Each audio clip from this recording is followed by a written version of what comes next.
Morocco, I just want to show you what I bought from my Morocco trip. This one will go to your face. It's like a pants with a sleeve. So yeah. Hindi pa siya pinili.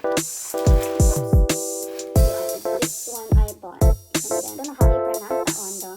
Deodorizer ng part.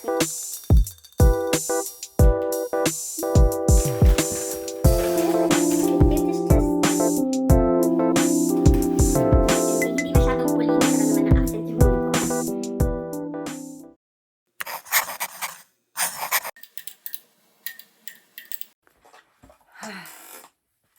So, I just got home from my vacation sa Morocco and I received my package. But then, it's broken. Yung box niya broken. Hopefully, wala namang palit ng laman sa loob. It is a bag that I bought for myself.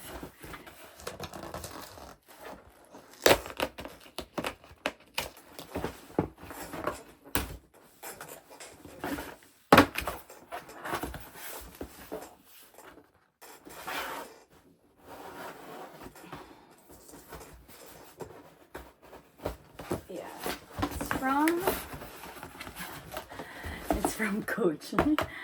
Coach na butas. Ano ba? Yeah.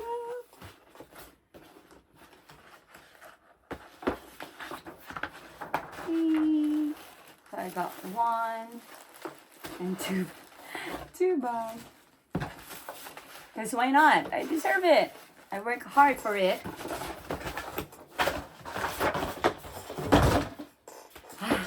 So, at least, dalawa pa din talaga yung bag. Hindi siya bawas. Hindi siya nawala. Okay. So, this is just the receipt. So, first bag. Kasi actually, kaya ako gusto talaga bumili ng bagong bag. Because, nung umuwi ako sa Pinas for my holiday, unfortunately, nalooban kami ng bahay. And nakuha nila yung buong bag ko. I mean, my messenger bag from Coach. So, nagamit ko lang siya for a few weeks. So, yeah. I bought another bag. And I forgot kung anong name niya. But, I'll do an unboxing of this one as well. So, ito, bag lang siya just for like everyday bag. As if magagamit ko siya sa hospital. But yeah. So, I mean, 2 zipper bag. So, yeah. Ganyan lang siya. Like a small purse with a sling bag. So, hindi ko siya masyadong i-open kasi nga I want to do like a separate video for unboxing. Even though I already unboxed it. Oh. Yeah. So, silver. Yeah. Ito, ang tagal-tagal ko na siyang gustong bilhin. But, hindi lang ako makadecide. Hindi lang ako makadecide kung anong color. But of course, I ended up... Ang weird niyan. Look. Pati yung supot niya, sira-sira. Did they try to... I don't know. Butas-butas siya. Yeah. Oh well.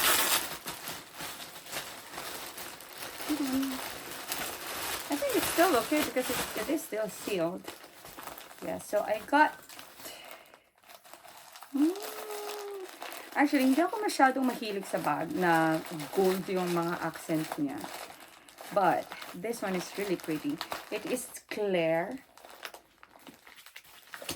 This bag is yung crossbody na clear. So I still got it in black color.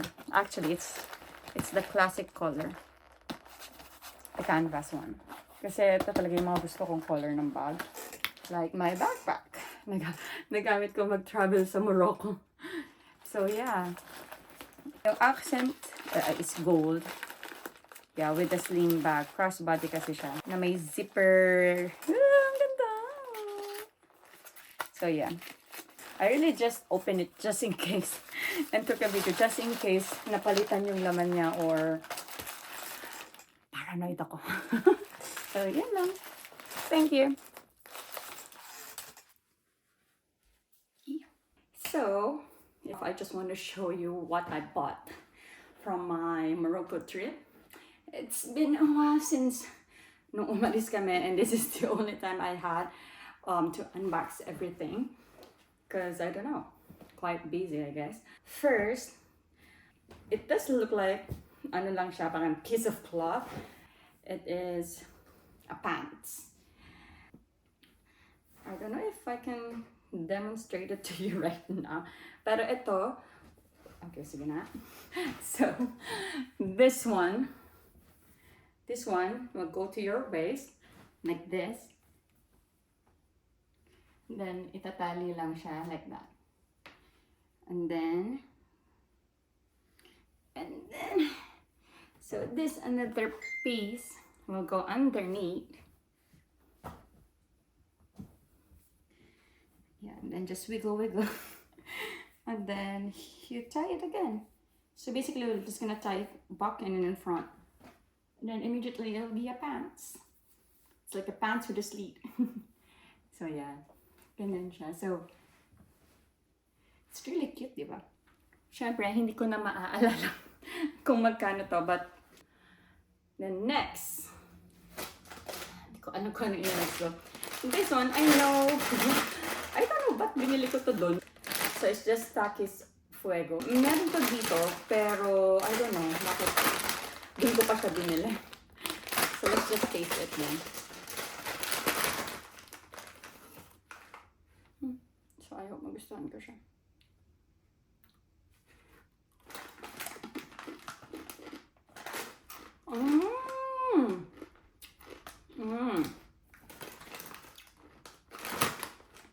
Okay. May kalasa siyang snack sa Philippines. Para siyang pinaghalong chippy. Yung chippy na vinegar salt. Salt and vinegar. Yung green. Plus, ano ba yung favorite ko na? Now I forgot. Cheesy. Cheesy na maanghang. Yep. It tastes exactly like that.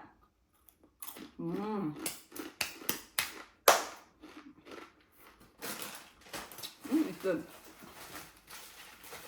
The next one, I bought like few items from them. Oops. Few items from them. It's from Blotti in Marrakesh.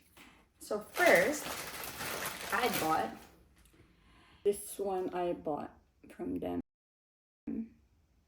Para siyang perfume, pwede siyang perfume, afterbath and everything. It's very versatile kind of oil na pwede mo siyang gamitin kahit saan. I had it in Amber and Cedar Scent Argan Oil, which is really very earthy yung amoy niya, which is, ito yung gustong-gusto ko talaga na amoy. So, ito, na-intrigue kami dito. So, it's, I don't know how you pronounce that one though. Para siyang substitute, like a natural substitute sa mga Vicks Vapor Rub. It doesn't look like a charcoal or para siyang sesame seed. Ganyan siya. So, ilalagay mo siya sa cloth. Actually, they gave us cloth as well. Lalagay mo siya sa cloth, then like do it like this, then you smell it. Na para siyang Vicks. Parang ganun. Then, ang good thing sa kanya, kailangan mo lang is konti. Then, you can just like put it back to reuse it. Kasi nga naman, hindi, unless na lang siguro nasipunan mo or what, I guess you need to discard it if that happened. It's a really good alternative. Actually, very minty yung amoy niya. And then, when we tried it during that time, kasi we already, like, madami na kaming inamoy na mga scent. And then, when I tested it, talagang parang nag-clear yung nostril ko. Walang halong biro. So, I don't know how much it was. So, yan. The next stuff is the... eto, binili ko ba ito? O binigay nila? Yeah. Para, eto naman, para siyang deodorizer ng cabinet. And then, next, syempre, nasa Morocco ka na, kailangan mong bumili ng argan oil. Madami nagbebenta ng argan oil doon, as in, pakalat-kalat sila. But just be careful because sabi sa amin doon, madami na talaga nag-replicate ng argan oil. They use like a vegetable oil or any like cheap oil, then they're gonna put an argan oil for it to have like a scent ng argan oil. Syempre, mabubogus ka na, then you'll be thinking na it is an argan oil, then you're gonna buy it in a cheaper price. But little did you know, it's just nothing but like a vegetable oil. To prove that the argan oil is a good quality, it should be stored in a bottle, like a glass bottle. If it's in like a plastic one, it's not good because apparently argan oil will react sa mga plastic bottles.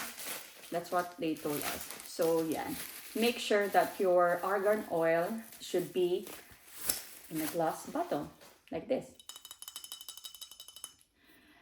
So yeah, so this one is a pure organic argan oil. And of course, I cannot remember how much it was. So I bought it in 250 mils. Very versatile oil. You can use it in your hair. You can use it in your skin. Pwede mo siyang ilagay sa mga skincare mo daw. On your shampoo. And also on your lotion. Like few drops will be enough. That's what they told us.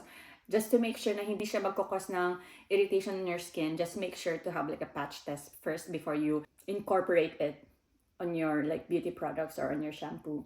Ako naman, I bought this primarily for my hair. The oil that I'm using on my hair is rosemary and argan oil. It really does improve my hair quality. Medyo mahal siya actually. But then, if it's like if you're gonna use it like few drops, you can store it in a room temperature for ages. That's what they told us. So yeah. Okay. And then, syempre, bago matapos ang lahat, si Blotchy, just because we bought quite a lot, they gave us a freebie. So, ito yung very viral na lipstick. And then next, ref magnet. So, yan. And then, ito talaga, ito talaga ang malaking budol ng trip ko. Napunta kami dun sa store ng mga carpet. And then this man, apparently he was the owner of the store. So they allow us to enter inside, and then to roam around and to check their items. And they give us like, in-explain niya sa amin yung mga different carpet niya. So yun, pinakitaan niya kami ng mga design. And this one, when I saw this one, it was talagang, oh my God, I really wanted it. Ang problem lang is that I don't know kung paano ko siya gagamitin, or I know that I don't need it kasi nga my room is already carpeted. But then, gusto ko talaga siya.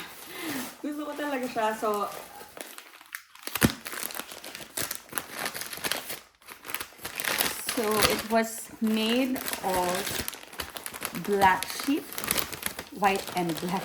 Actually, bigla ko na lang siya na-realize after na nung sinabi ko na black sheep. Because that black sheep na I bought it. Yeah. So it's just like it is just an Aztec design. I know some people might think, oh, pangit naman eh. Pero I don't know, it just suit my taste.